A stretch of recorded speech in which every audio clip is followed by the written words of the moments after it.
Yo, what's poppin', people? Welcome back to Say Less with Kaz and Lowkey. My name is Kaz. It's Lowkey right here, straight from New Jersey. Yes, sir. Did you need the extra? Yeah. You need the extra DJ Clue? Yeah, straight from New Jersey. I was a university graduate, Apple Music employee. I can keep going and going. Okay, never mind. Say all the accolades then, no, brother. We're good. All right, black man. All right, welcome back to the show. Thank you all for subscribing. Thank you all for sharing videos. Thank you all for telling people about the pod. You know, it's definitely been noticed, but keep doing that, man. Make sure you subscribe. Make sure you're leaving comments in Apple or Spotify or wherever you're listening to. Yes, because that really, really helps the show. Send your comments in. Tell people to subscribe, rate us, give us 5 stars. We need all that type of stuff. I want to start seeing Best of Say Less. My bad. I want to start seeing Say Less with Kaz and Lowkey on the Apple charts, the Spotify charts, the Google charts. I want to see them everywhere. We're work in progress right now, so we got a long ways to go. But the work still needs to be done. So spread that fucking word. Absolutely. If you like what you're listening to, man, just tell somebody about it, bro. Yeah, tell somebody. Right. Don't you like being a part of something from the ground floor? Don't you like being part of the first bricks, man? Foundation from the ground up. Exactly. Don't try to get in later when we really take the fuck Exactly. So you can tell us how much we fucking changed and how we suck 3 years down the line. You know what I mean? Like all fucking shows. Fucking fickle ass podcast, man. You'll learn, bro. You'll learn. Oh, I've learned. In the years of Chainz, like, I like it when they were in the barbershop. I know how it goes. I probably shouldn't. We went through this process before. Absolutely. Yeah, I probably shouldn't chastise the listeners after asking them. Yeah, that's not. Subscribe. That's not how you get I don't think that incentivizes them to do that. But that doesn't do that. You should. And on top of that, not only that, shout out to our sponsors today. Yeah. Truly Hard Seltzer. 13 different flavors to enjoy, you know what I mean? But like I always say, the reason why I enjoy Truly Hard Seltzer is because I can get lit and stay fit. Yeah. This quarantine gut is slowly starting to melt away. Yeah. So I want to keep it away. So what I do is keep my Truly Hard Seltzers handy. Ooh. Very, very low calories, high in taste. Ooh. I love it, you know what I mean? And you know, I don't wake up with a headache afterwards, and that's always a plus. You're very good at this. It's always a plus. You're very good at that. Winging it. You just wing it. It's very good, man. I mean, I'm not really winging it because I have cases. Yeah, I mean, you got the way it just sounds good. Cases at the crib. I'm just like, this sounds good. If no one ever told you, I'm gonna tell you. Thank you, bro. I appreciate that. Yeah, I try. Yeah, I try. Doing a good job. Terrible. Doing a good job, buddy. Doing a good job. Yo, I'm surprised we're still alive after you saying to the world that Beyonce can't sing. Yo, we didn't have to. We don't necessarily even have to revisit that. We don't? Because I remember you saying that Beyonce can't sing. No, it looks like it flew under the radar. Did it? Yeah, so I don't think. I remember when you said Beyonce can't sing. No, I understand that, and like some things do come back to mind, you know, during these episodes. But I do remember it flying under the radar, so we probably shouldn't even. You're right. Poke the bear. You're absolutely right. Or poke the beehive. I wouldn't poke the beehive or the bear, especially if I said Beyonce can't sing. You don't have to keep repeating it either. I never said she couldn't sing. I said she couldn't sing. I'm not getting caught in this bear trap. Like I almost did it. I almost went right back into that bear trap. Please stop. I'm sorry. But it's so easy. You're like honey and Winnie the Pooh. Yo, I've always been the punching bag out of all my friends. More than the average bear. Fuck you. Oh, man. We got Jake here today. Jake didn't make it Sunday. Jake's Shout out to the homie Jake in the building, holding us down. We got Eden back in the building, manning the cameras as always. You know what I mean? Handling business. Everybody in here. We are right back in the greatest barbershop that there is, Lion's Den. Yes, we are. Over here in New Jersey. Shout out to Vic. Shout out to everybody who holds us down every time we come here to record. Yes. Because Lord knows it ain't easy to find somewhere to record in this day and age. Bro, it's not. But it makes it feel better when you can, you know, have a home base and, you know, not only trying to create the content, but a home for the content. So, you know, shout out to Vic and the whole establishment for letting us come here because it's motivation. Because once we get in here, we fly off there. Yeah, man. You know? Yeah, man. You're still new to this. There's days. Oh no, nigga! I already feel like, God damn. I'm like, okay, what's today? Sunday. But you know, I'm new to this. But I mean, I understand. You're new to this medium. You're not new to. You know, my work ethic is on par. So if I have to get up and go somewhere, you know, I was on a plane every fucking weekend. I know how to motivate myself. So this is, you know, and I'm with, you know, one of my best friends. Yeah, so it works out. And you like talking shit. I get to drink. It's fun. That is true. You do get to drink a lot. Yeah. Yes, he did. Yo, J. Cole's gonna try for the NBA. Anybody who's seen his commercial, shout out to the good folks at Puma. Yeah. Even though I'm not wearing any Puma, Puma always holds me down. They released a teaser commercial with J. Cole, like tying shoes, getting shots up. I think with Chris Brickley, famed trainer to the stars in Lifetime Athletic. Anybody who's been there has seen the legendary NBA runs over there. But J. Cole's trying to join the league. Master P, the person who's done it before him, the one who's set the precedent, is narrating this commercial. Talking about, you crazy, there's no way you can do this, Yeah. I have many thoughts on this. I'm going to choose my words very wisely because the one thing I don't want to do is, discourage a black man. No, never. I would never. Listen, not in this time. I'm not even trying to discourage the man. I mean, like, I feel like I've seen Cole hoop. Like, Cole is a good basketball player. Like, when I say a good basketball player, like a basketball player in the sense of like, get some run with us, get some run with like some college players, some like fringe, like almost overseas guys, you know what I mean? Like, which is no fucking knock. Like, basketball is not his day job. You know what I'm saying? But like, I've seen him hoop. I've seen him at the celebrity games. I've seen him do all this type of shit. That being said, I seen somebody tweet this. And Jake, forgive me for not knowing exactly who tweeted this, but he said something on the lines of, wow, if I had known they were giving out free rapper tryouts for the NBA, well, free tryouts for the NBA, I would have been a rapper a long time ago. And I'm like, that's just hate. That's a little bit of hating. But I'm not, listen, man, you pretty much hit the nail on the head. J. Cole looks like, I've seen him ball before, in shape. He got in shape. He's in shape. He had a little dad bod going on for a little while, but he got it together. He can shoot, you can throw him up, he can get up there, but please, just don't do it. Why not? Go to the Gatorade League. Why not? Or start there. Go to G League? Go to the G League. Start there first, and then work your way up to the top. Because if I for goddamn see you working out with the goddamn Detroit Pistons, this whole shit is going up in flames. Like, how easy it is. Like, yo, you know what? I want to go to the NBA. You know how fast that turnaround was? They got a jersey for him already? Yeah. Yo, come on over. They only got 12 slots on the Pistons. Remember the song? Yeah, I do. Exactly. Listen, shout out to... That's why the asses ain't in the bubble. But anyway, go ahead. Speaking of the bubble, I mean, we'll get into that later. We'll get to the trouble in the bubble. We'll get to the struggle bubble in a little bit. The trouble in the bubble and the struggle bubble. There it is. I don't know if you know about the struggle bubble. I don't know about that yet. The struggle bubble, we'll talk about that later. Okay. But man, yo, honestly though, shout out to Puma, bro. This is one of the most ingenious, the marketing behind it campaign, chef's kiss.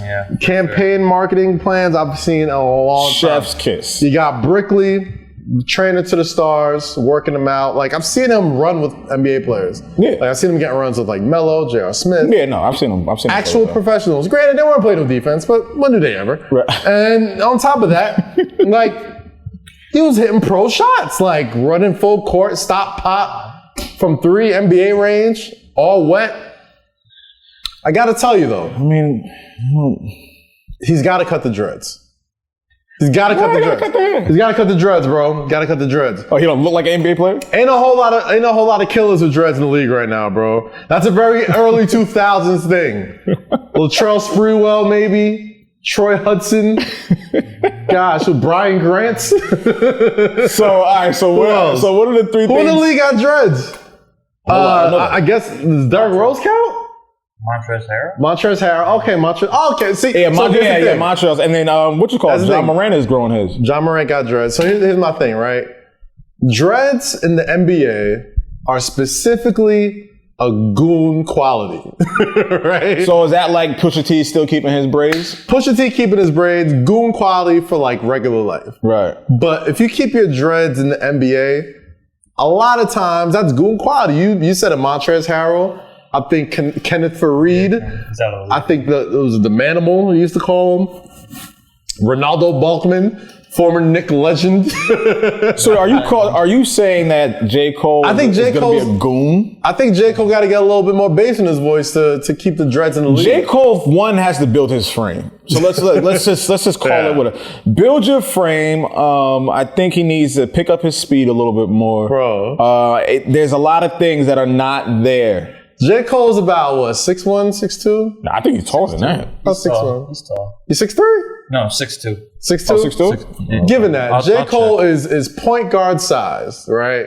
So J. Cole makes the league or gets a shot at the league. It's a point guard league. Okay. It's murderer's row. If you go into the NBA, you gotta go up against the Dame Lillards of the world, Russell, the Steph Currys, the Russells, Chris Paul, LaMelo Ball, even Ball, John Morant. John Morant would run that nigga up and down the court like he stole something. And this is no detriment to Cole, bro. You know, if you get the shot, cool. If you don't be brokenhearted. But if you get in that league, them boys are going to eat you alive. Them boys are going to eat you alive, and then play your music in the locker room after. I'll tell you this: I'm a Cole fan. I fuck with I love J. Cole. A long way. Yeah. But we'd be remiss not to talk about all the slander he ends up getting on social media, which is unfair. To me completely unfair. Completely unwarranted. Like, you don't have to go out your way to say the nigga's music makes you fall asleep. Like, you don't have to continuously say that. All right, cool. You don't like nigga's music. Boom, that's it.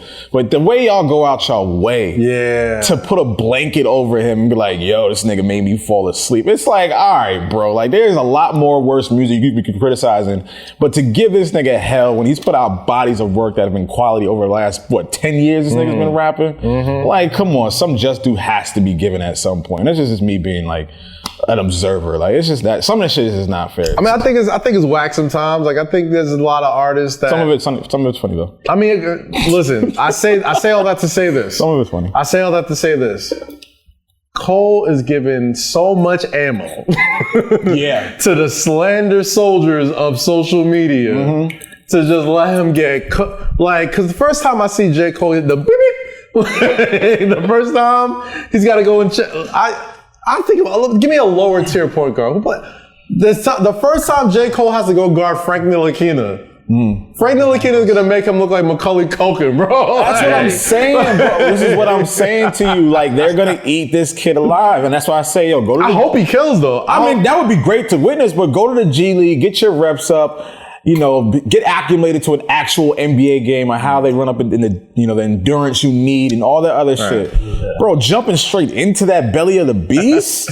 I think he'll get it. I honestly think in a weird, and I've said this before, in a weird 2020 kind of dystopian alternative universe that we're all living in right now, I think there's a world where J. Cole ends up on a preseason roster.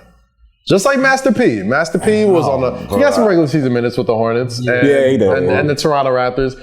And he kind of balled, like, on the Toronto Raptors. Like, you could go and find this footage wherever. Like, you can go on Instagram, Twitter. Like, Master P got buckets on a pro league. Granted, it's the preseason. Granted, like, a lot of those guys that he was playing against probably didn't even make the league. But he got a jersey and he got buckets on an NBA court.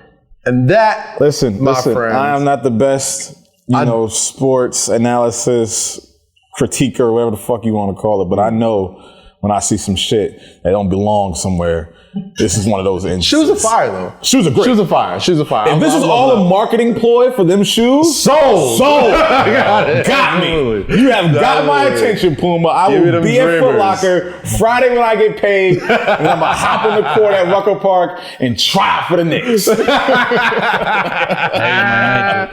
Bro, I do it. Y'all better tweet me that y'all got a jersey ready for me at Madison Square Garden. I think I'm talking about this because I didn't get the seating. I wasn't on the seating list. Oh, okay. I seen everybody get their Puma. I'm like, word. Yeah, like, man, niggas got the Pumas. I'm like, word. Damn, Wale, you could have put in a good word for us. Seen you wearing them shits. Damn, what's up, Eve. I know Eve fuck with the podcast too. Like, word. Niggas, you could have hooked me up with some. All right. I know I ain't got the super duper. I guess we gotta climb back into your good graces. Do you see what I just did there?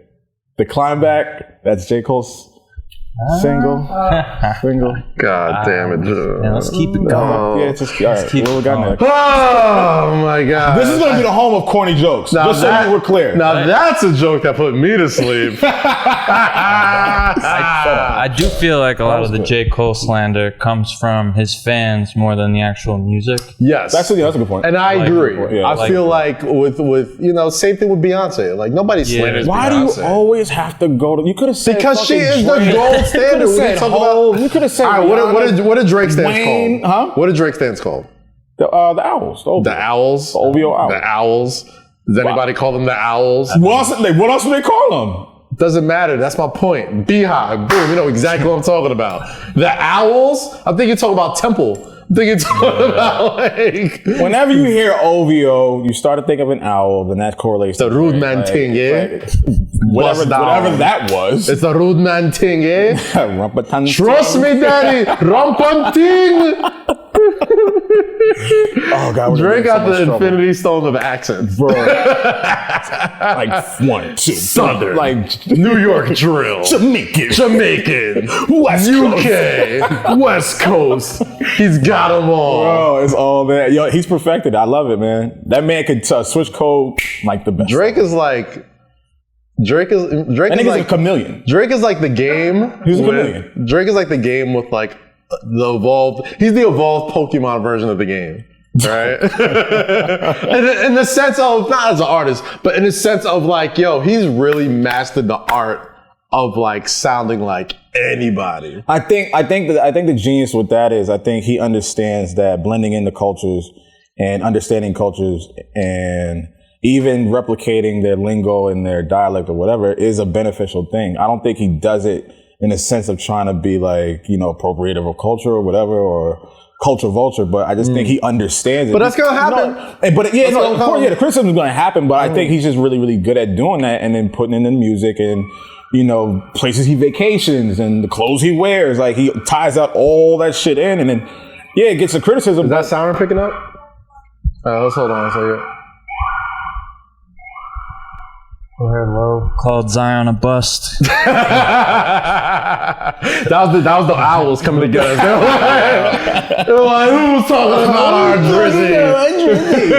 But no, I think he's genius for doing that and understanding cultures and understanding how to blend into that shit. So I get it.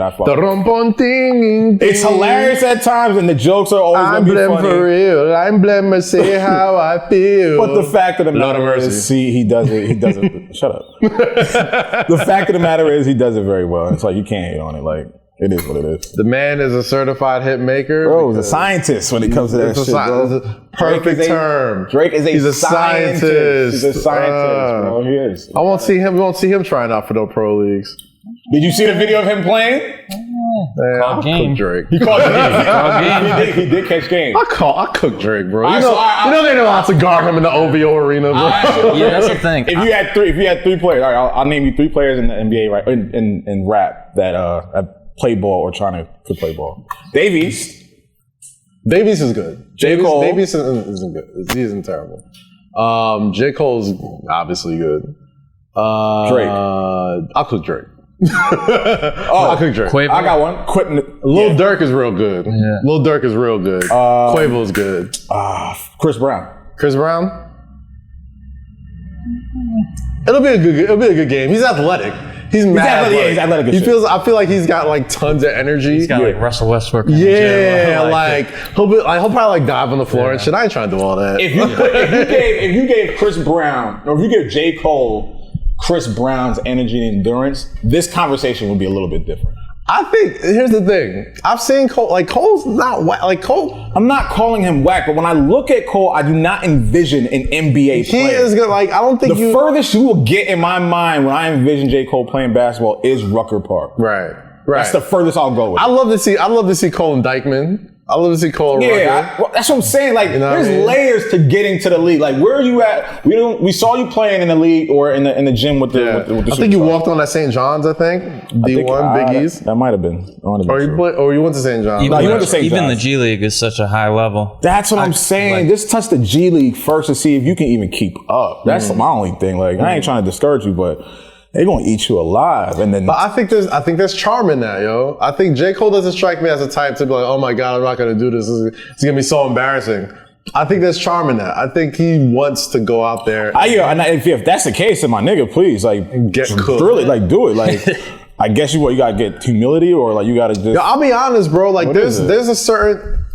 I don't know how to explain this. I think people who've like hooped before can like kind of like attest to it. I have. But there's a. I don't understand it. I mean, I wasn't trying to. No, I was an athlete. I mean, I was gonna. No, I was an athlete. So I was gonna say something. But I can get this analogy. Anyway, there's a certain like charm. There's certain like something about just getting cooked sometimes. Like that's not fun. It's not fun, but there's like, no charm to that. It makes you feel alive, right? Yeah, like it humbles you. It humbles you.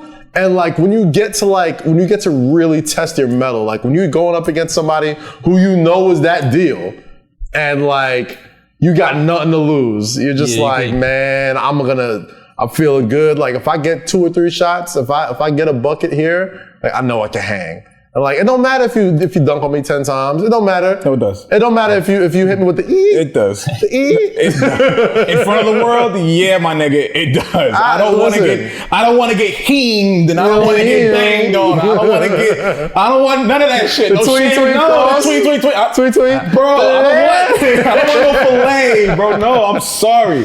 I don't want that shit happening to me. If I know I'm not capable of handling that shit or either producing. That's your ego talking.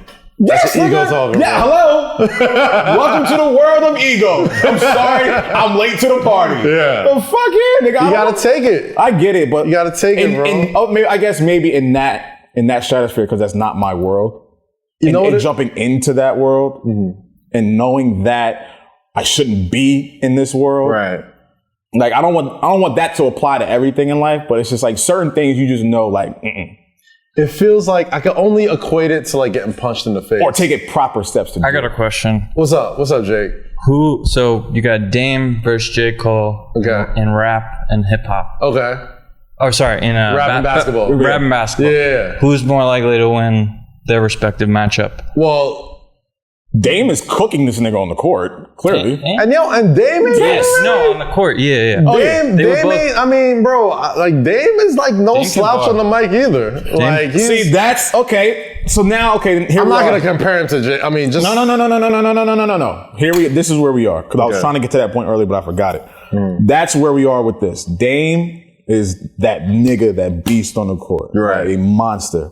Cole, beast on the court, monster in the booth. I mean, not just beast in the booth. Beast in the booth. Dame on the mic. He's good. He can rap. He's good. You don't like him? Word? What you don't like about Dame rapping? No, it doesn't sound good. I think he's talented. Okay. I think he's a talented wordsmith. I think he puts words together very well. And you think J. Cole puts buckets together very well as well? Not in the level, not in the same. Okay. You see where I'm trying to go with this? If we're doing, I see what you're doing. If we're doing a scale, right? So all right, boom. We have the basketball silo here. And we have the rap silo here, right? J. Cole, Dame Lillard, all right? Basketball. Dame is here. J. Cole is here. Lower. Here, right? For visual sake. Yeah. Rap. J. Cole is here. Yeah. Dame is here. Lower. He's here, bro. Lower. He's here, not low. Lower. How? A little lower. Just a little lower. Just a little lower. Tiny bit. Just a tiny bit lower. I'm not saying he's trash. Even so, that's a all right. That's still better than here. All right. That's still better than here. You ain't heard of Shaq this? He flipped those this in like 2 hours. Yeah, fuck you wasting your time. Talented motherfucker. Shaq. Bro. Come on. So we disrespecting Shaq now? So we just no, we're not doing that. We disrespecting Shaq? I'm just saying. We acting like Shaq don't got platinum records? This is Shaq? We acting like Shaq don't got records with Biggie? I'm not saying, but like right now? You act like... This was back in 92. Trying to act like Can't Stop the Rain was a fire? See? All right. He can't stop the rain. Foosh yo. Oh, man. I wish somebody could play that song right now, yo. I fuck the Foosh Nickets. God damn. You know, I mean, niggas is not going to catch the Foosh Nickets. Yo, I know no one's going to catch that. I know no one's going to catch that. Go on YouTube. I don't want to say it because I'm like, now I'm really revealing my age. We are aging ourselves, bro. We are aging ourselves. Yes, kids, there was a time where Shaquille O'Neal, the cuddly, warm TNT host, who was a rapper, a respected one as well. Busting niggas' ass. Yeah. But, first, shout out to Orlando Magic, man. They got the most entertaining version of Shaq. Yeah. That ass. He was doing Kazam. But on the final note of the J. Cole situation, man, listen, if it's your dream, man, go out there and have some fun. If it's something you take serious. Dollar in a dream. If you're gonna do it, take it serious. Get in the shade. Cut the hair. Shut up, bro. I'm trying to make a fucking serious point. Go ahead. Just go to the G League first. And Puma, send me some cakes. Send me some cakes, yo. The Dreamers, please. I'll rock them next episode. We'll rock them shits on Sunday. 10 and a half, size 12. 10 and a half. I'm a 13. I'm a 13. Yeah. 13. My God, send it over. Oh, man, that's funny. If not, Wade's going to jump in there. The Dreamers. That's funny. Cole puts on some weight. I think he'll be all right. I think He's got to pull they'll throw him out for 5 minutes in a preseason game. Yeah, get in shape. That's all. What the fuck did the Detroit Pistons got going on anyway? Nothing. Clearly nothing. That's what I'm saying. I'm like, clearly. That's what we call a segue in the biz. Yeah, we got NBA. The struggle bubble. Oh yeah, it's also what you said. All right, so we're all well aware of the actual bubble going on right now. Yes. The NBA players, yes, and, going as well as it possibly could. And it's been going so well that before the bubble even got started, there was discussions about intra-league scrimmages between the 8 teams that didn't make the 22-team bubble, affectionately known as the struggle bubble. In my okay. So there would be the Pistons, the Knicks, the Warriors, which could be interesting, right, the Bulls. But it looks like it's not going down. It's supposed to be in Chicago. They're not Jake, doing do we have any info on that? Yeah, they're not going to do it. They don't think. That's what leak sources are saying. Strong feelings. They're not going to do it. It's just too high risk.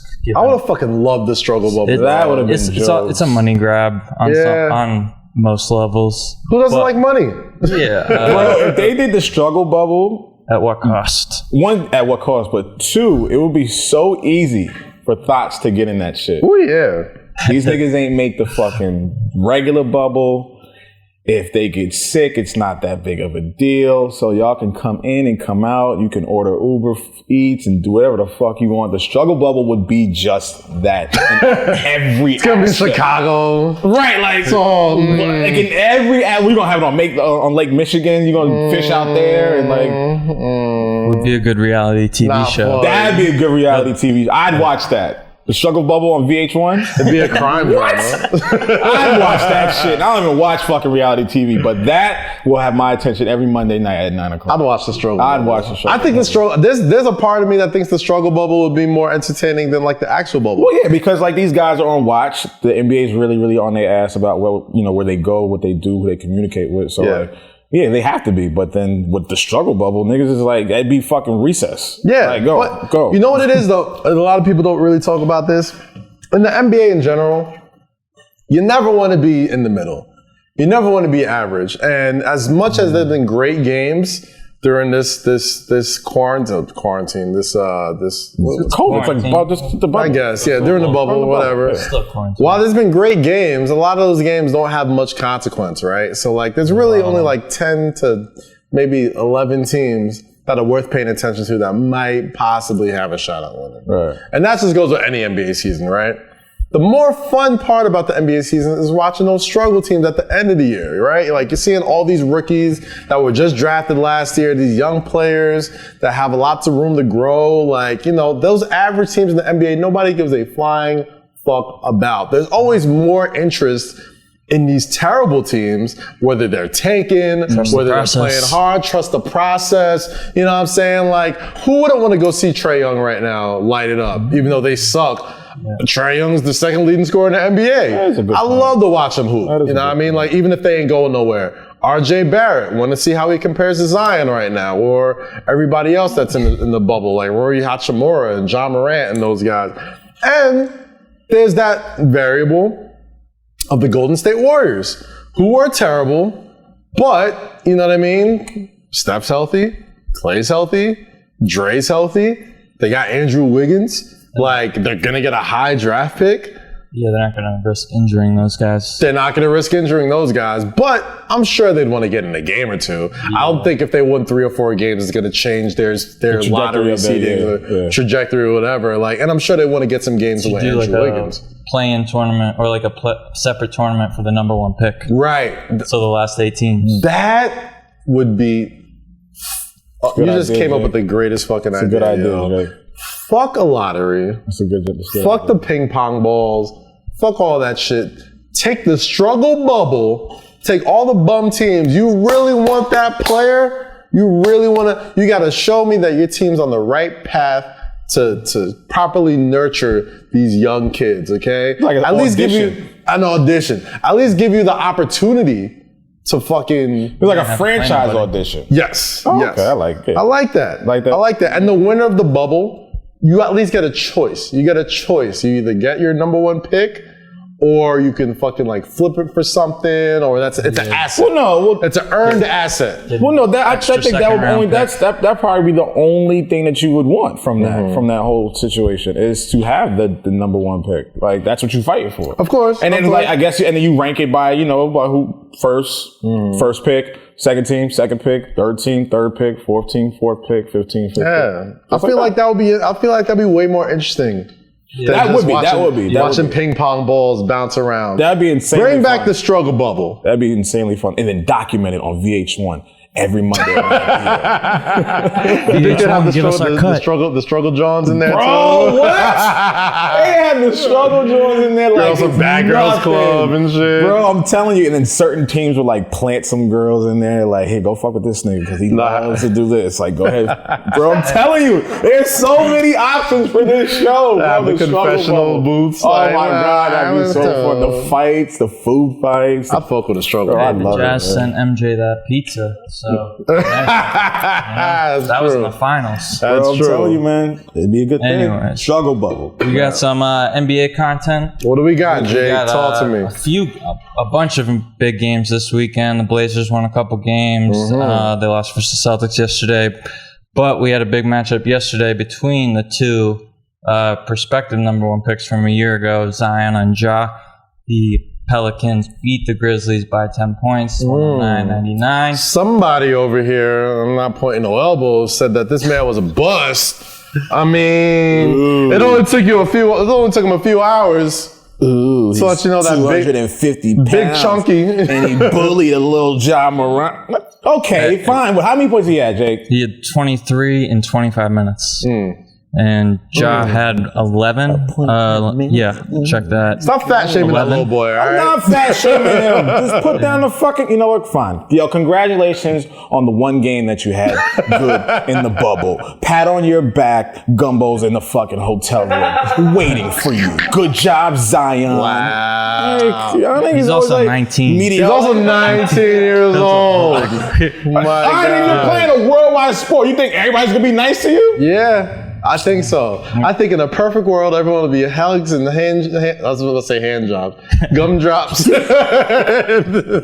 world is a fucked up place. Hugs and hand jobs. Sold you a dream and they hate you and they're going to spit you out. We're going to have another bad game. And I'm going to be right here in this chair saying, I told you so. I will be waiting for it.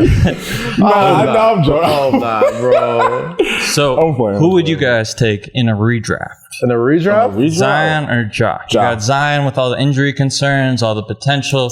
You got Ja with the proven product. Ja Morant, I'm taking him. Without blinking. I think I'm still taking Zion, bro. I think I'm still taking Zion. Ja is I love Ja. But here's my thing, right? I get draft remorse, right? Like, there's always that very small chance that Zion turns into like a Greg Oden type.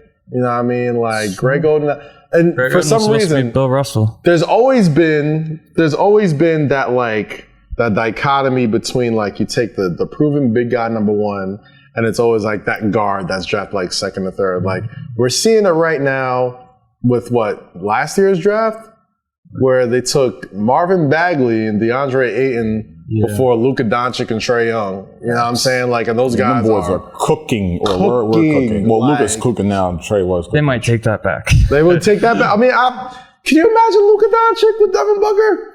Or De'Aaron Fox, Trae Young, any of them. Trae Young, any of like, I get it. Like you go with the DeAndre Ayton's no scrub.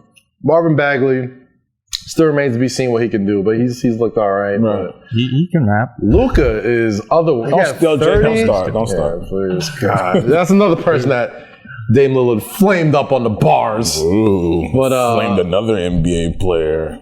Competition. My God. Keep going.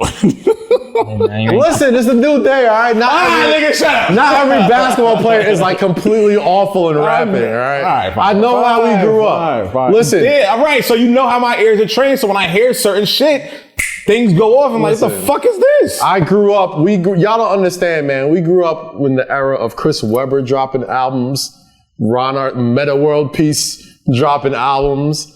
Didn't Kobe drop something? Kobe dropped them. Oh man, Kobe had a song. I remember that. It's burn so sweet, touch my feet. Brian McKnight. Kobe was doing his thing. Shell record. Shaq dropped that Kobe freestyle. From like, tell me how my ass says. We don't play that song. We don't play that song. That song's done. No, after Kobe passed, he tweeted out or posted some like a Kobe tribute song, a Kobe verse that Kobe rapped. Oh, it was nice. Really? I thought so, but I don't know what I'm talking about. Yo, speaking of which, I heard a record with LeBron James and Kevin Durant. Yeah, from the lockout. From the lockout, yeah, they had like a lockout freestyle. KD it was fucking awful. Yeah, it was bad. There's got to be like a certain. I think Dame Lillard is like the perfect level of like just good enough to still be a good rapper. Like, I feel like LeBron and KD are too nice at hooping to be like decent. Just A&R the nigga's album, please. Woo! Just A&R his album. Dame Lillard? Yes, please. I would. Dame, I would. This nigga is in love with your rap skills, and he wants to A&R your next project. I can't be a fan of somebody's talent. I can't. Dame's here, and then he's gonna be up there soon, and you gotta recognize his wordplay. Like, what? I'm sorry, Lo. I thought we were talking about bars. I thought bars still mattered. Bro, I'm playing. Yeah, your fandom is high. Dame is bored as shit in that bubble, bro. No, I do recognize. He gonna come here and diss you. Won't be the first and he won't be the last. Oh damn! Oh, the people you know how many niggas have. Oh man, I remember when Fab dissed called me a bitch on Ustream. Yeah, low key that nigga a bitch. Rick Ross called me a Beyonce. Rick Ross called you a Beyonce ass nigga. On Raleigh.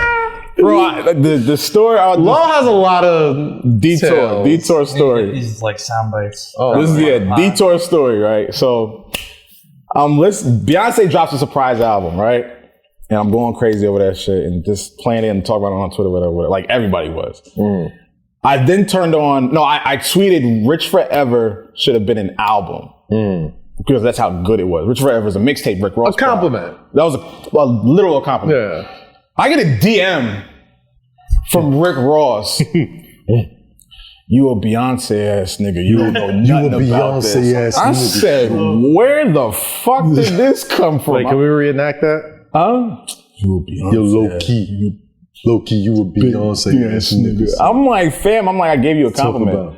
And I'm looking. Swagger this monkey. Bro, just hitting me with like little sharp bullets. And I'm just like, bro, I was giving you a compliment because that's how good Rich Forever is. It should have been. Monkeys. It should have been an album.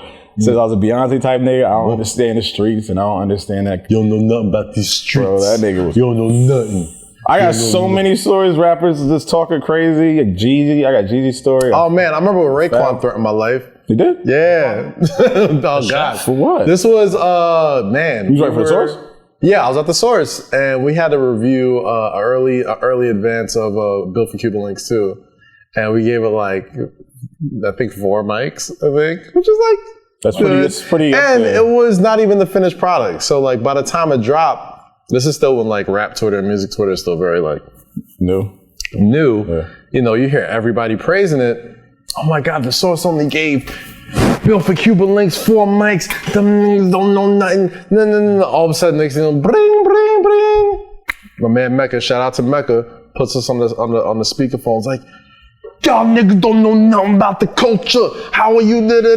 Flaming the fuck out of me and Mecca. I'm just sitting here just like, oh shit. Bro, And I'm thinking like, he's talking like he's about to like come see us, right? And granted, thank God we had a mediator to come in and, you know, let them know like, hey, like, yeah, I did kind of send them like the non-finished he didn't know album. that? No, he didn't know that. Oh. And on top of that, it's like, bro, we got deadlines too. Like, we're going to review what you give us. And granted, if you want to add 4 or 5 extra songs that help make the album a little bit more complete that reviewers didn't get, fine. And mind you, this is a print mag, so we needed this shit ahead of time. Yeah.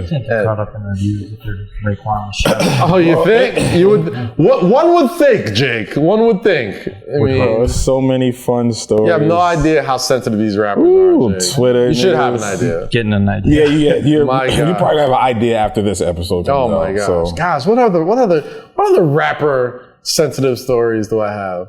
I mean, at the behest of, Wale's my best buddy, so I'm not gonna. Yeah, you can't do that. Not gonna do that. It's family business. Family business. Shout out Lauryn Hill. The Jeezy story, like my Jeezy story was. the funny. Oh, go ahead. Jeezy. Oh no, well, it was right at the time about TM103 was about to come out, and he was putting out singles that weren't hitting. And at the time, I was on that Jump Off TV show with Jazz Mecca and all them. Rest in peace, Jazz. And I was just like, yo, these singles ain't hitting. Like it ain't working. Like Jeezy got to go back in the studio and do this, that, and the third. So a couple months passed. TM103 is complete. I get a call from DJ Folk. You know Folk. Folk. He wants to come on the show too. Yeah, pretty much. Yeah. So Folk used to be an A&R for Jeezy. And he was like, yo, the album's done. They want you to come listen to it. So I'm like, oh, okay. Like, cool. Not knowing they've been watching Jump Off TV. So I'm walking into this blindly. Okay. Right? So we're in the studio, right? Vibing out to this shit. I'm like, oh, this shit is tough. Like they really went back in and did their thing. And one of the other A&Rs that was there knew me. He said, yo, come here. Somebody wants to meet you. So at the time, I'm kind of smacked. I'm like, oh, yeah, what's up? What's going on? You know what I mean? Being the idiot.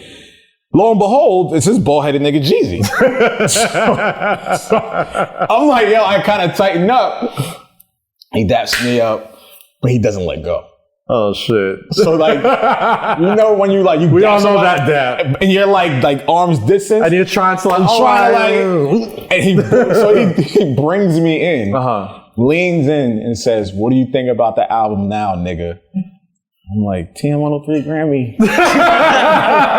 Grammy nominated. Bro, I was fresh laundry folded nigga, I folded up something serious, bro.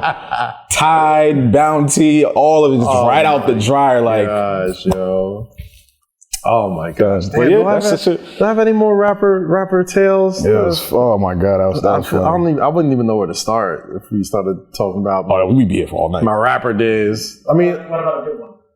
Great. Well, all right. So me and Wale became cool after like a review I wrote for him, right? Like I wrote a review on The Source, and granted at the time, and mind you, I've met him before. But, I guess, we saw the last name, Nigerian, blah, blah, blah. Like, you get certain things about these songs and the albums that a lot of people aren't going to get. And you're in a position to write and review them from that perspective that people won't understand. So, Wale was infamous for just going in on reviews and always the negative reviews. And, still kind of is for the most part. Not as bad. Not as bad. He's the kind of the gentler Wale I love. That one, that's the 180. Yeah. He took a big 180. Absolutely. Your review set the record straight. But I mean, like we spoke and we talked things out, and and I even think we had a big part in getting Bait on Ambition. You know what I mean? Like, because I remember Ambition. I remember Beat was Beat. That was on Falarin. It was on the Falarin mixtape. Yeah, that was on Falarin with Bait was kind of going up in New York too. But and again, we were telling him like, yo, this is a record that I think the track list came out. Yeah. And we were like, how are you not gonna have Bait on this? Oh, I do remember this. And he was just like, huh? Like that's a DC record. That's a go-go record. Like nobody. Nigga. I'm like, they loved it. Whatever it is, that shit jumps. You know what I mean? Every time it comes on. And mind you, he already had those records. He had the joint with Nicki Minaj. Yeah, was it Clap? No, Clappers was the next album. Clappers was what? Clappers was The Gifted. Oh, okay. But he had records on there. But we were like, yo, bait is, you gotta have that on there. So I guess at the last minute he ended up putting bait on the bonus. That was a bonus record. That was okay. And it did well. Yeah. It did well, man. But yeah, there's stories, man. I remember, gosh, anybody who has a Stash magazine from way back in the day.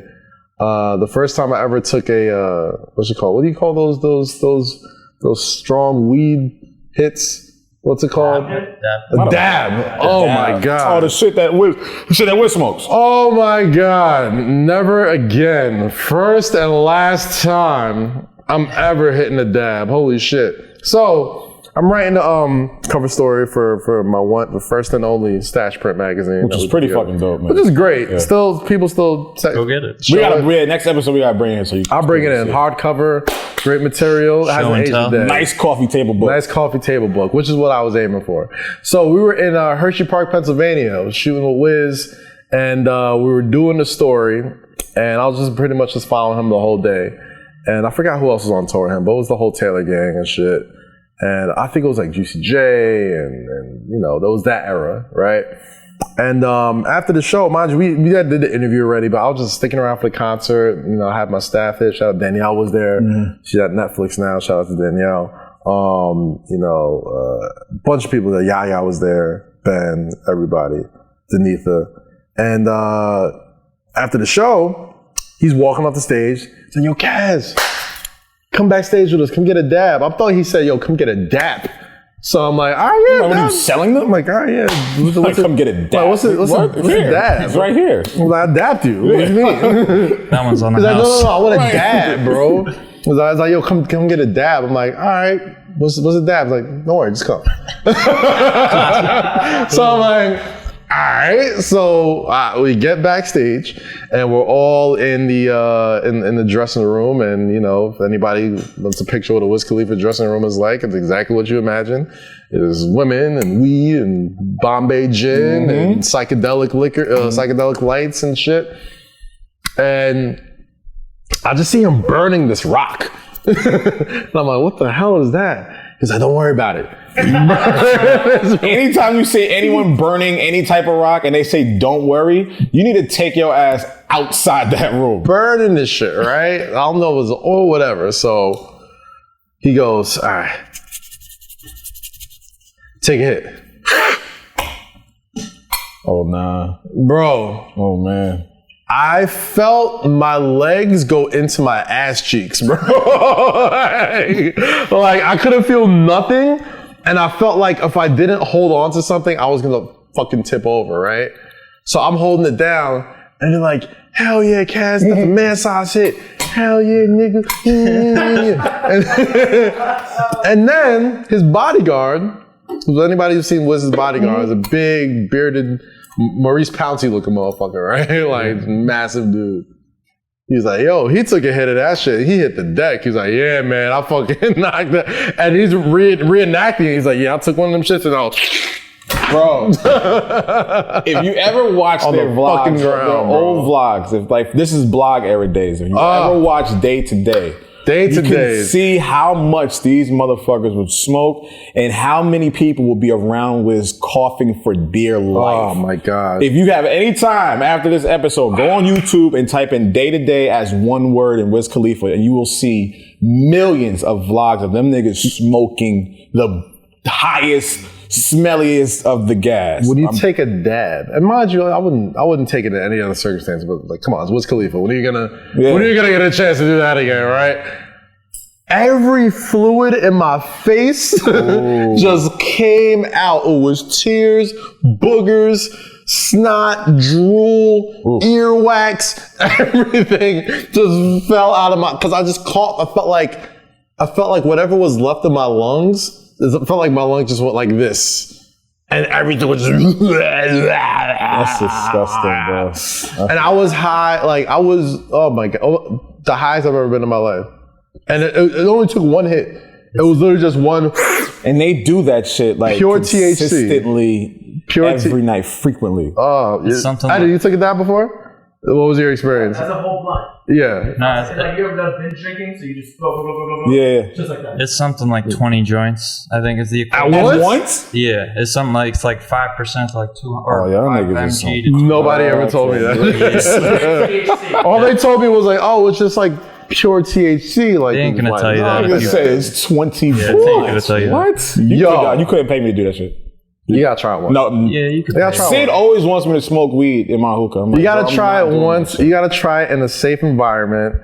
Like, I was in an environment where like, okay, I'm not gonna drive. Well, funny thing, I had to drive back to Hershey, Pennsylvania that day. Danielle ended up driving us back because I couldn't drive afterwards. Idiot. I took one hit of that shit. Fucking idiot. I was like, I'm never doing this again. I never have. Never have. One hit a quitter. It was incredible, though. Bro, all right, so I got one more story. Like Rapper Tales. I got one more story Come with on. Rapper Tales. So it's either it's two of them. It's a Puff story and a Puff story with my mom. So which one do you want to hear? Oh, you gotta hear the Puff story with your mom. Okay, Puff story with my mother because it ties into the first one a little bit. So back in the day, I used to work for Bad Boy. Okay. Right, I was an intern for Bad Boy during his Vote or Die days. Right, so I was his executive assistant. You know, just had to get all his shit, his food, take care of his kids sometimes. You know, just the nonsense. Right. Fast forward about 20 years later, they're doing the Bad Boy World Tour shit. Okay. Right, so I think reunion tour. Reunion tour. Right. So we're at Barclays Center. It's me, my mom, and my sister. Another tale to this is Total went to Franklin High School in New Jersey. Okay. My mother was their guidance counselor.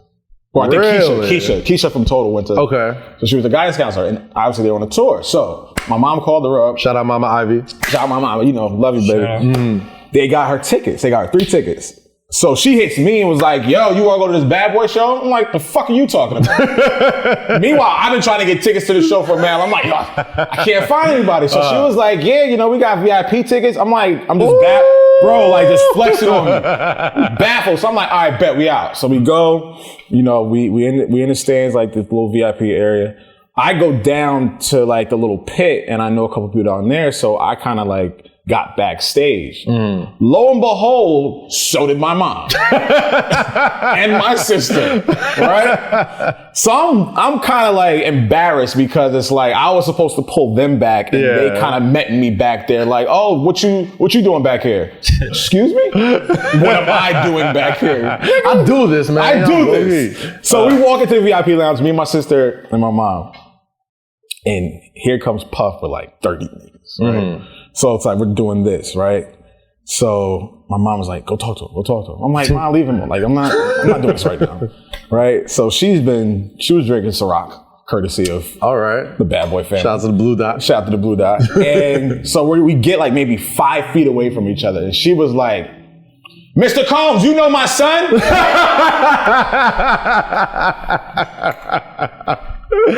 And what did Puff say? That nigga turns around and says, yeah, I know that little nigga. Bro, so they come back. So she beelines it to him. Shakes his hand. He daps me up. She's like, you know my son used to work for you, right? Right. He's like, yeah, you know, Mrs. Ivy, yeah, you know, I know. You did. He's like, you know, he's a good dude, you know. Fuck with him, and you know that was it. Yo, moms don't care, bro. No, mom, she did not give a fuck. Moms did not care. You know my son, bro. The entire hallway stopped and was like, "Who the fuck?" And my mother is sitting there like just with a grin on her face, like, and I'm literally just like shivering and like, melting. Oh God. And my sister is just sitting there dying. Like just died, but like we ended up going to the VIP lounge. It was mad fun.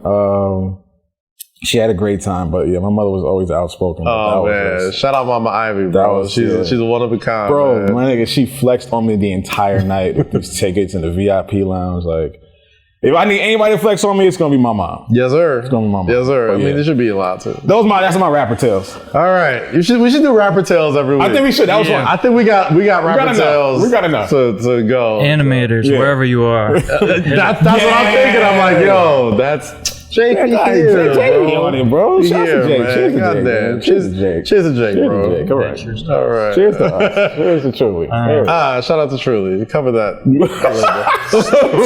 Speaking of dying, Speaking of dying? Yeah. What a segue. Right, dick. We have a little Verzuz preview with Rory from the Joe Budden podcast. Rory! Shout out to Rory. Rory, we gotta get Rory on the show one day. Oh, you know that Yeah, before. we gotta come on the show. We definitely got some tour tales of Rory.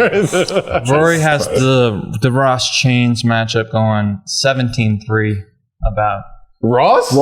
17-3 in favor of Ross. You could see Chainz Wow. 3 records. And he said it as a good thing. Like, we got to get Irish McNasty. I think he said it in the positive of speaking of 2 Chainz. Like, you get 3 records as if it might have been less. As if that's like it might have been less. 3 records? I mean, Ross People got a catalog. Bro, there's been a lot of disrespect on 2 Chainz catalog ever since this battle was announced. And it's really fucking with me because it's like Chainz, when I put the cheat sheet together, which is over 100 songs on Apple Music right now. Go get it. Go check it out. I'm looking at a lot of these verses and a lot of these songs and a lot of these features. It's like, Ross, we love Ross. But when Rory said 17-3, that's from what I was reviewing today and what I was listening to. It's going to be a lot closer than people think. I don't see Ross winning. I'll tell you this, man, and I think we spoke about this We at the crib. spoke about it earlier. I feel like artists with a bigger catalog are kind of handicapped. Oh yeah, when it comes to verses, right? Like, I always feel like everybody just sees, oh my God, Ross has been, every day I'm hustling, Trilla, fucking like, he's had albums since like the early 2000s that were popping. Like, of course he's gonna win. But this is a versus battle. It's just 20 songs of your best shit, right? It's almost like, you can have all the hits in the world. You can have all the fucking, you can have all the weapons in the world, but if you don't know when to use them, they're useless, right? People are going to be second guessing. They'll be exactly. They'll be pump faking, second guessing, not knowing which is what. Yeah, when to pull out what. I would rather be the artist who had an undeniable hot streak that no one could fuck with. I'd rather be, that's why DMX did so well against Snoop. Snoop has such a long catalog. People were like, oh my God, how do you not play this? How do you not play that? How do you not do this? How do you not do that? Where DMX, he knows his pocket. I'm going to rattle off some records. He ain't playing shit from Grand Champion. I'm going to rattle off some records from 2 Chainz. That's going to be my next question. Right. After compiling the cheat sheet. Like, I would say, because there are records that this man has. I've been smoking on that gas. So I'm going to go on Cinemax. So we got Spend It, No Lie, Fucking Problem, Duffel Bag Boy, Mercy, maybe Upper Echelon, BFF, Fucking Problems, I'm Different, R.I.P. with Jeezy. It's a lot of records. Watch Out Little Bitch. Riot, It's a Vibe, Bees in the Trap, Rich as Fuck. It's a lot of records. Super Freak, Cut Her Off, 35,000 or 3,500. Damn, that's another record, man. See, here's the thing. Birthday song. I'll take 2 Chainz guest verses over Ross guest verses easily. And I feel like guest verses usually tell the difference between who wins and loses these type of things because you can kind of go outside of yourself. Feds is watching. It's like a hot tag in a wrestling match. It's like Feds is watching. I love them strippers. What else we got? I love No Problem. No Problem and Fucking Problem. Good Drink. Damn, No Problems. Chance the Rapper, huge record. Bro, there are. That was what 15. That was 15. That was at least 15. Yeah. Listen, I would, like I said, these versus battles. Like if there was money lines to take on these things and people were choosing actual winners, bro, I would always take the artist that had the bigger hot streak than the person with the longer catalog, right? From 2010 to like 2013, maybe 2014, nobody was fucking with Titty Boy. Nobody. I don't care what you say. Some people may have had more critically acclaimed albums. Some people may have had more fucking notoriety. But when motherfuckers heard 2 Chainz. Bro, when he had it. When he put out True Religion, the mixtape, that's when the 180. Oh, I got my own rapper tale. I got another rapper tale. Bonus 2 Chainz. Bonus rapper tale. The day that True Religion came out, I interviewed 2 Chainz. Nakia, shout out Nakia. Yeah. Nakia brought 2 Chainz over to the Source magazine, and Nakia had just started working with 2 Chainz, right? And mind you, Tit was this is early 2009, 2010, I think, if I'm using my time correctly. Mm-hmm. So I don't think Nakia was really up on rap Twitter like that, or hip hop Twitter, or music Twitter, whatever the fuck.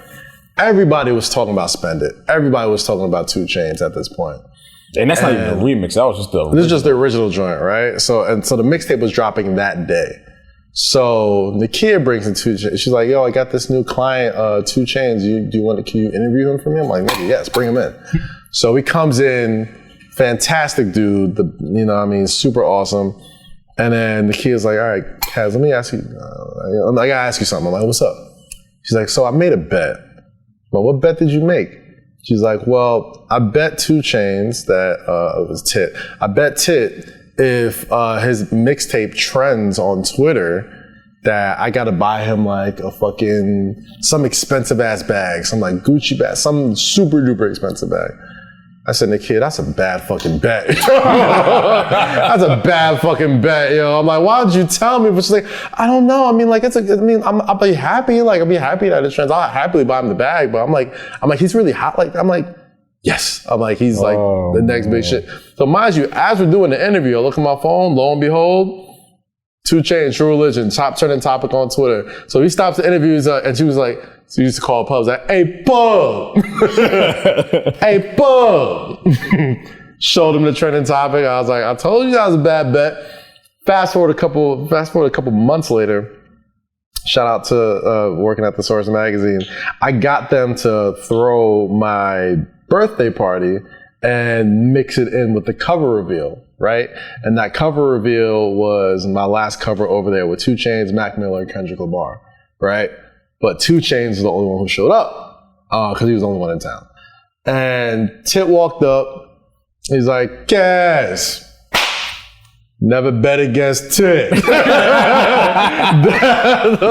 was like, that nigga said, never bet against Tit. But he showed love to this day, and then him and the kid is still real cool, I'm assuming. But I've got personal stake in 2 Chainz, man. I love Ross, obviously. I'm sorry, that's family ties. 2 Chainz got it for me. I feel like Ross, in the Verzuz battle, Ross's sound is so elegant. He has such elegant records. And that's not going to necessarily work in this particular situation. Right. And I tried to tell niggas that earlier. I'm like, Ross does have it's aging well music. Beautiful records. But when we need those moments, those hits, those fucking phrases, those verses and hooks, bro, 2 Chainz outdoes him in that vein. I don't know. I think it's close. It's closer than a lot of people are assuming. People are automatically giving Ross the dub on this, and I love me some Ross. To me, he had probably one of the best. I don't think he gets enough credit. As far as Rick Ross, it's as far as he's always acknowledged that he's not in anyone's top 5, and he's always said that. He sprinkled that in a couple of his rhymes about how people don't acknowledge him as a top 5 for rapper. Some reason, right? It's always, maybe it's because of whatever the lot bullshit. Of people view him as an artist, I think. Yeah, more not just a rapper, not just straight up bar for bar. He can get you out of here. I don't think that's anything he wants necessarily, but just kind of. Think about it. When you think about Rick Ross, who's name a run better than what? Deeper Than Rap, Rich Forever, Teflon Don, God Forgives I Don't, Mastermind. Those Mastermind 5 wasn't. I love Mastermind. Mastermind was stuck on. Mastermind wasn't. Mastermind and what's the other one? Up Them Stocks. Hood Billionaire. Those are his Hood Billionaire was the one. Those are his 2 worst projects. Chill. They're low. Roaches. Bro. You want to be with roaches. They're lowest on the rankings. You want to walk with them, nigga. You want to walk with God. I'm telling you, bro. Make up your goddamn mind. Come on, son. That nigga called me a Beyonce ass nigga. Change me. Hey. Zyron trying to change him? No, I'm not biased because of that. I'm not biased because of that. But nah, yeah, for me, Mastermind, it wasn't one of my favorites. Are you guys excited for this battle? I've never extremely excited. Extremely. That's my era. Like, I've always had this dream about doing. Someone's gonna steal it or somebody do it already. I've always had this dream of doing this blog era documentary, right? Like, I feel like there's so many people to talk to. There's so many people to talk to, and I feel like there's only a certain amount of people that can properly tell the story of that era. Correct. You know what I mean? From like 2007 to like 20... Even early? Well, yeah, 2007. MySpace, and the MySpace era to like basically like that bridge between like fucking streaming with Napster and iMesh and Kazaa to like what we got to now with Spotify.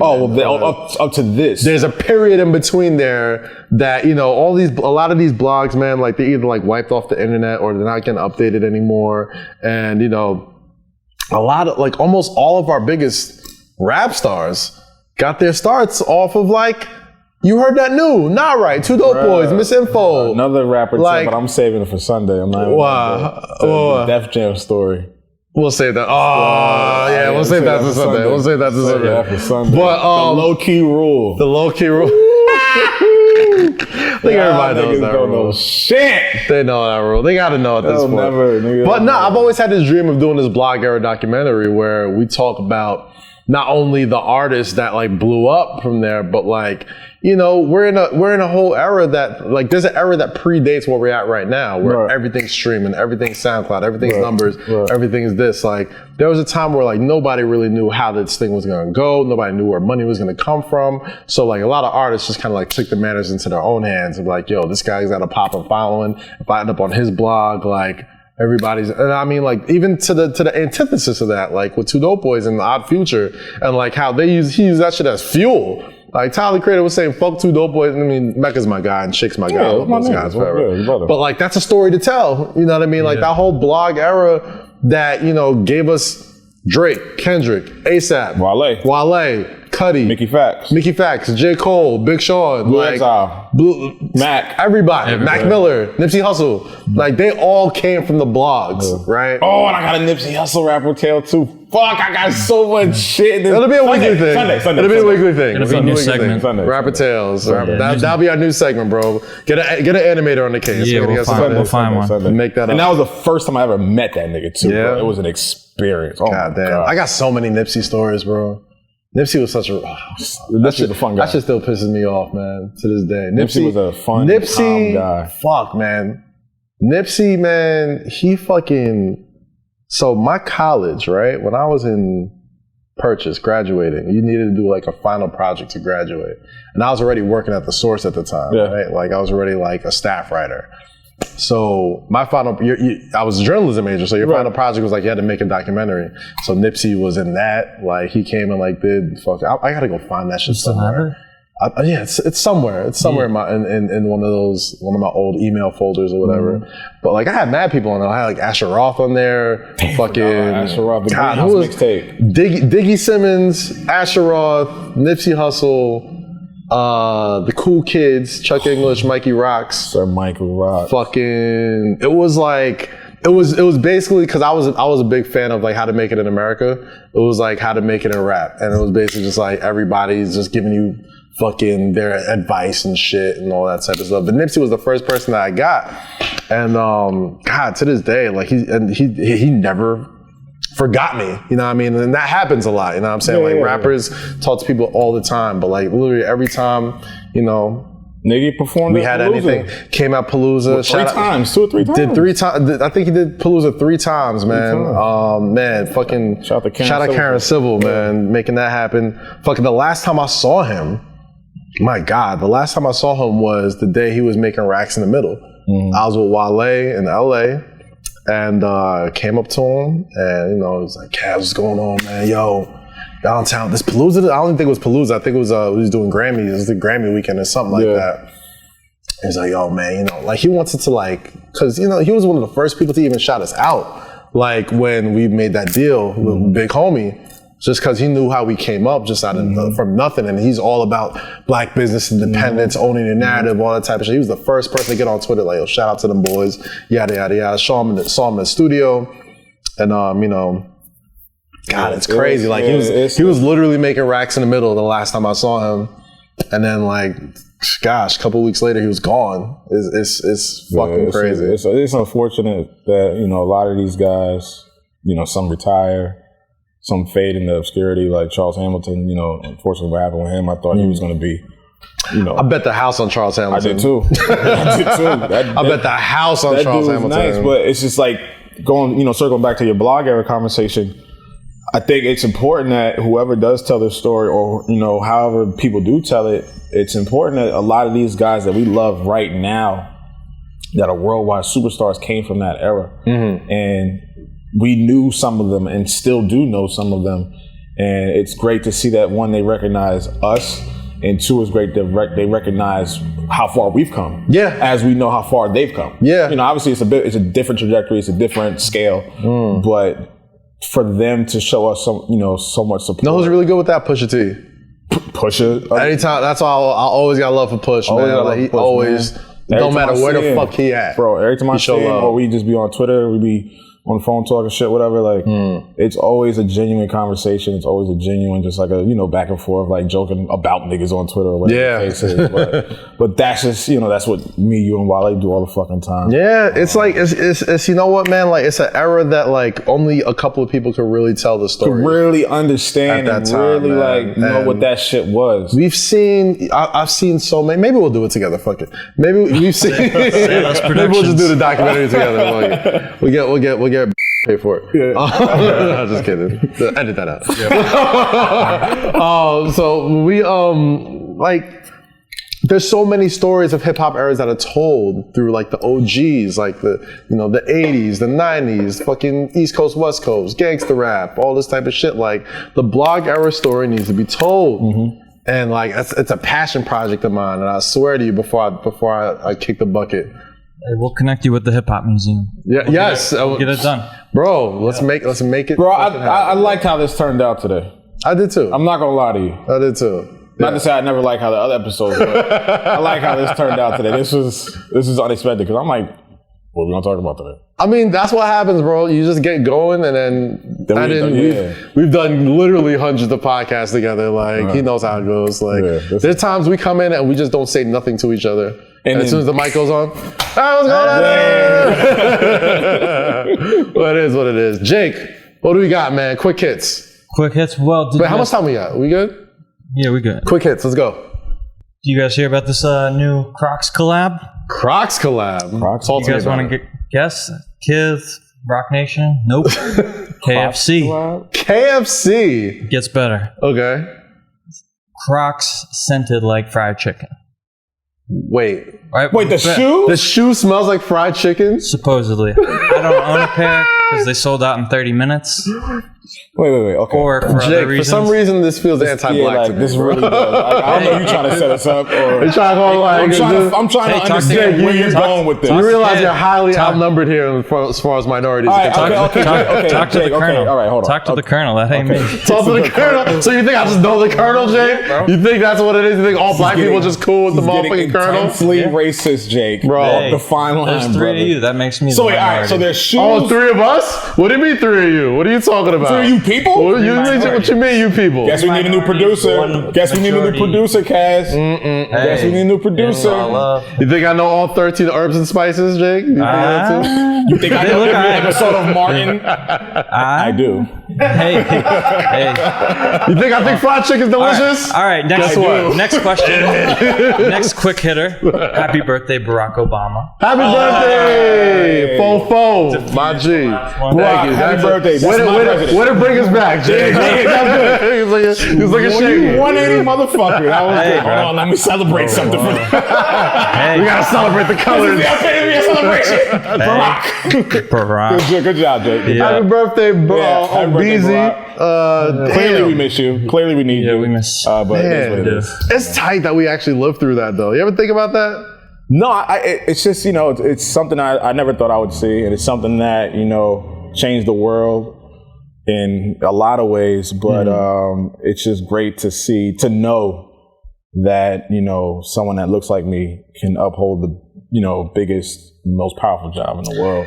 Yeah, and on top of that, he did it with such swag. They stressed that nigga out, though. I'll tell you that much. They stressed that nigga out. Listen, I see. They stressed that nigga. He was black hair all the way through, and in 2016? He looked like a member of Belle Biv DeVoe. Nigga, that shit, his wrinkles and the fucking gray hair. That shit happened. I was like, damn. You did the best you could, Barack. Love you, man. Happy birthday. You did the best he fucking could, bro. And you know what? I'm not saying you should put all your belief into politicians and presidents and all this type of stuff, but I just think, and I know someone's going, well, he had drones killing. I'm like, I don't give a fuck about that. Okay, every president had a lot of every president does some foul fucking shit. Yeah. Okay, that's just is what it. Clearly, the trend is still going. The trend is only accelerated. Right, like the fuck. All I'm saying, as somebody who's grown up seeing nothing but white guys in that office, it was really cool to not just see a black man in there, but a competent black man who held the office with high standards, who had people looking at the country okay, this guy, even if I don't agree with his politics, he seems like a decent man. Yeah. Which is you can't say that about a lot of politicians. He's respectable. No matter if he made a bad political choice or passed a bad law, whatever the case was, there was the decency oozing out of him. Even in a fucked up way, I'm probably gonna get fried for this, but I'll say it. I still see even more decency in fucking Bush than I see with Trump. Bush would do some fucked up political shit. Well, bro, I mean, the bar and 9/11 was wild. I'm not gonna. But 9/11 was crazy. But imagine if Bush said, yo, there are people dying. It is what it is. Imagine if Trump says, yo, he was interviewed with that dude, with the John dude from AOXis or whatever, that interview they just came out with. Axios. And he was like, yo, there's 1,000 people dying a day. And Trump says, I know that it is what it is. And it's yes, at some point, death is inevitable. And with this whole coronavirus, it's hard to control. It's hard to, create these vaccines, and hospitals are being overloaded and peaks and, all that shit is happening. Yes, we understand that. But to just toss your morality out the window and say it is what it is. No, nigga, if I spill my Jameson, it is what it is. If I drop my phone, it is what it is. My nigga, there are certain circumstances you don't place that blanket over. You could say we're doing the best we can. We're sorry to all the Americans that have lost their lives, and prayers to all the families that are going through this terrible time. You mask it with it is what it is. We're looking at close to 200,000 coronavirus deaths by November. That's nigga, if Jadakiss and Beanie Siegel ran into each other when they were beefing, and they niggas was like, yo, Jadakiss gonna be there. All right, it is what it is. That's how you mask. That's how you name that phrase. To the country that you're serving? A lot of people can say it is what it is, not the president. Not the president. The president does not say that. Not the president, bro. There's just a way that he carried himself, man. Bro, that's crazy. I mean, even to the smaller shit, we don't even get bracketology anymore. Remember bracketology? Oh yeah. You think ESPN's inviting Trump over to fill out some NCAA brackets and talk college hoops? No. Yeah. Keep your ass away from my nobody studio. even wants to go. Gosh. The fact that this dude has even held the office has lowered the value of the goddamn position. People win championships are we ain't going.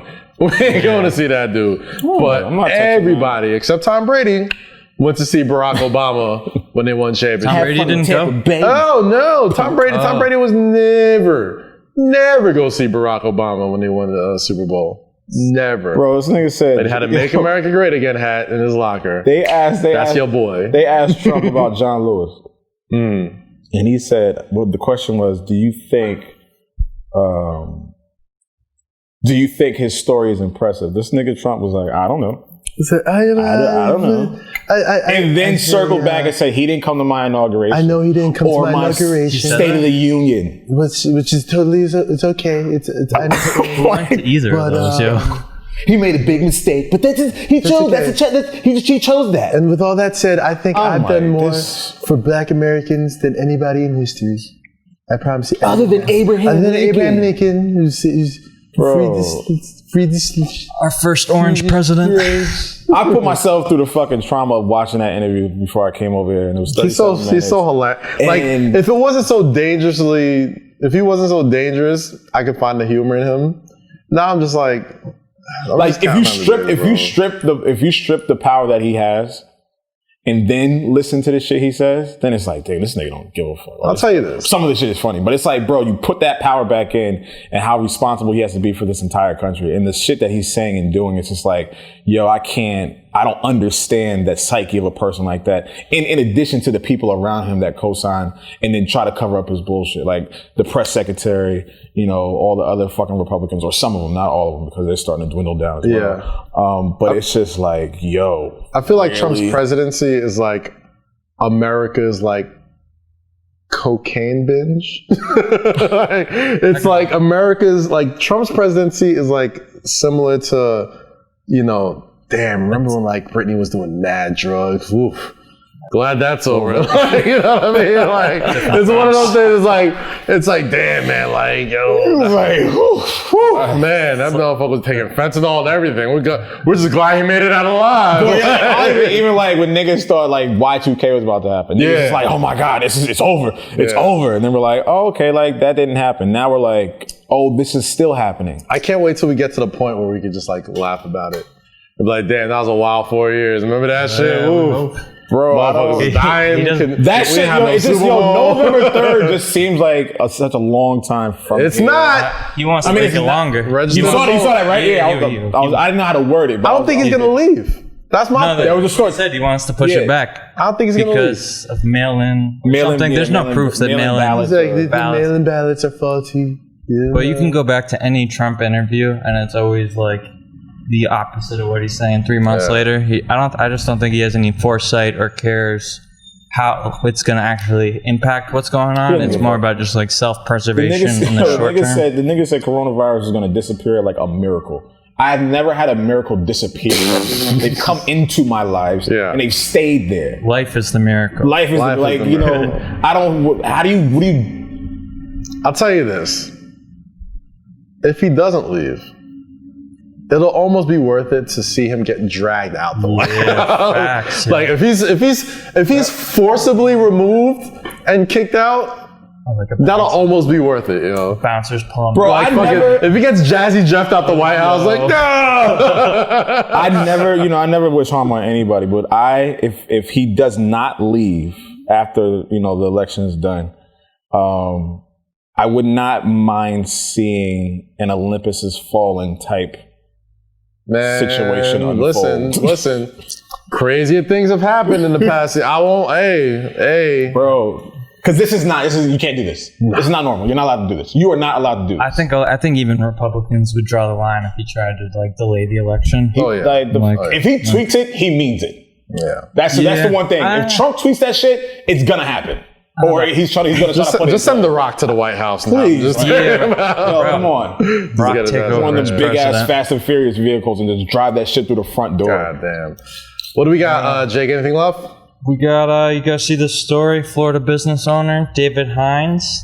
I'll fill you in. Wait, that was the guy that finessed the We don't want to talk about that. Shout out Devin Booker, great game winner today. Oh, insane turnaround fadeaway over Kawhi Leonard and Paul George, another bucket. Paul George gets a lot of game winners in his face lately. Dame. They made means he plays good defense. There's a 2-minute video on Twitter right now of all the Paul George. I literally was watching him before we started. Oh, shit, 2 minutes of that shit. And you know what? That means he plays good defense. All right. That does not mean that.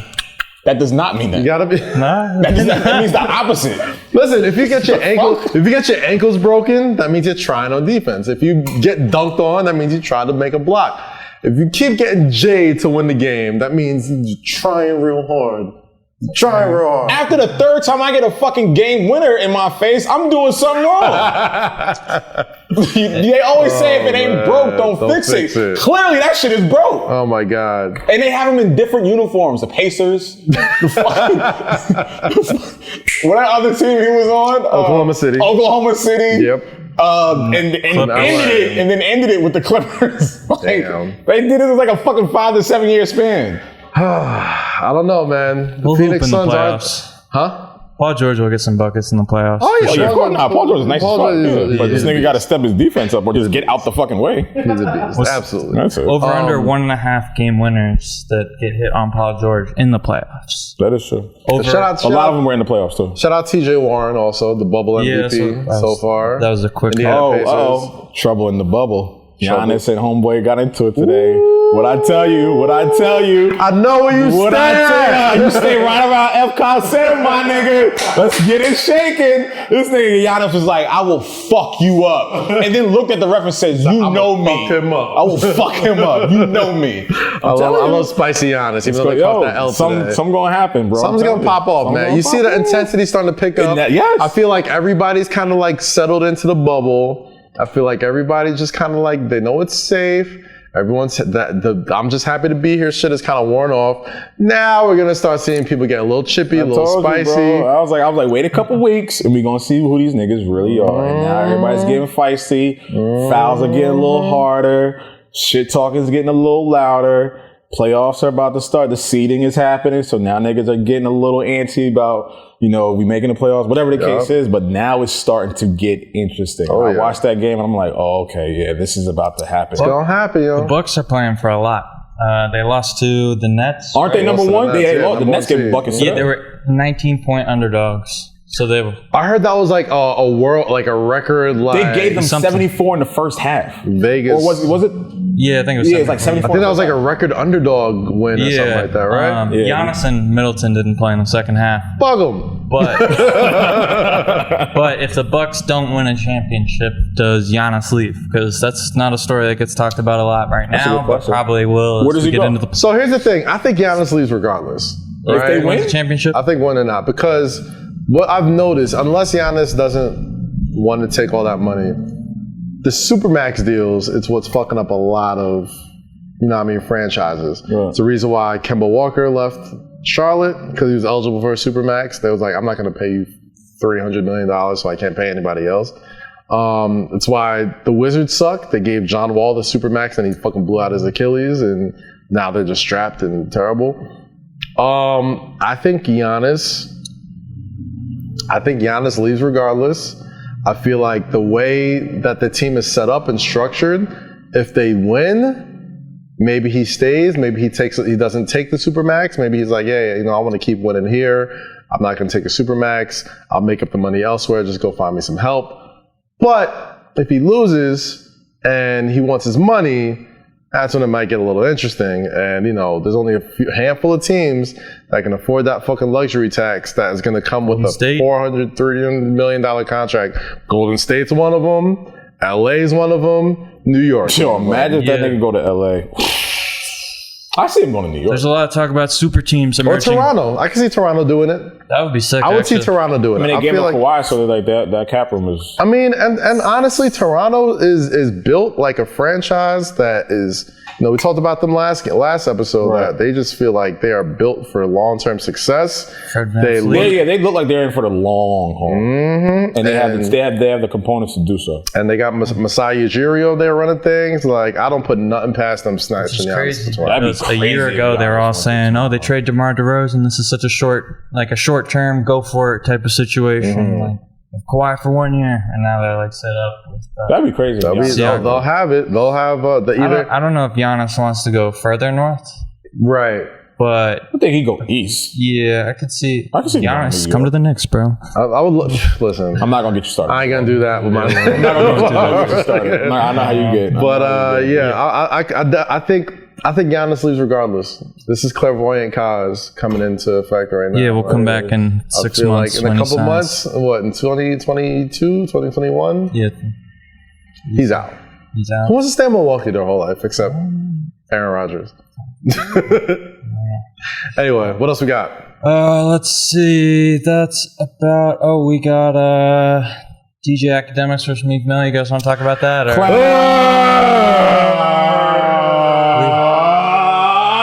No. Let's leave it.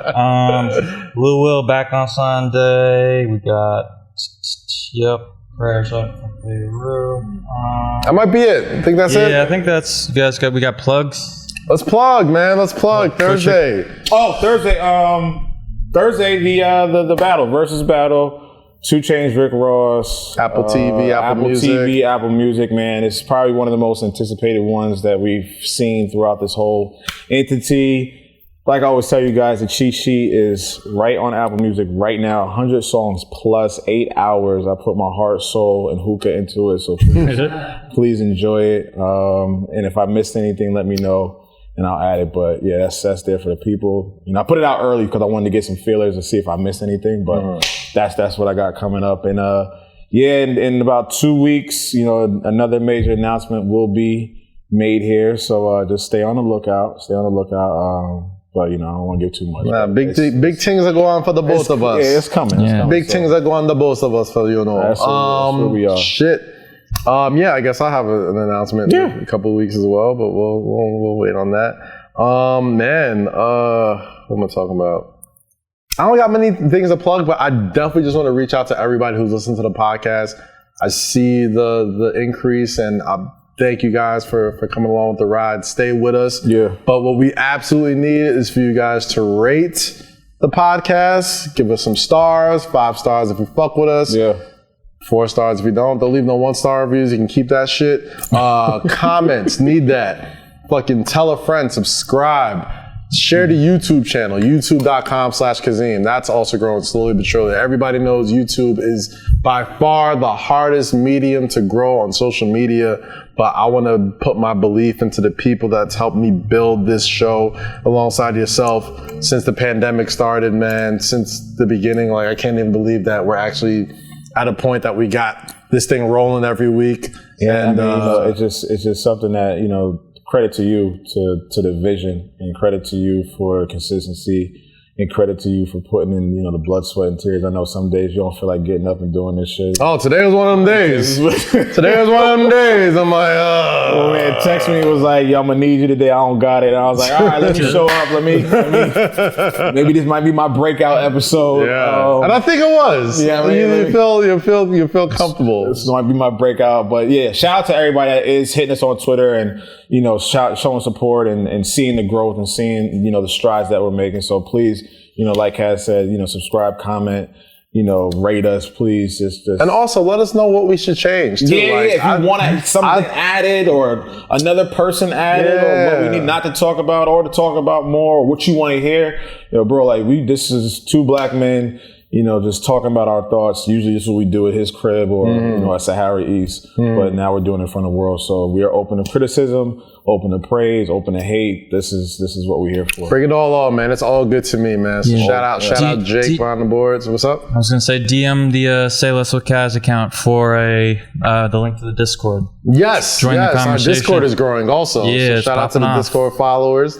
Man, they've been doing really well with that. So there'll be a link there. DM me, the account. Like I respond to everybody. I might take a while, but I'll definitely get back. But I take all people who have DM'd me about the show have seen the changes that they've asked for. So I listen.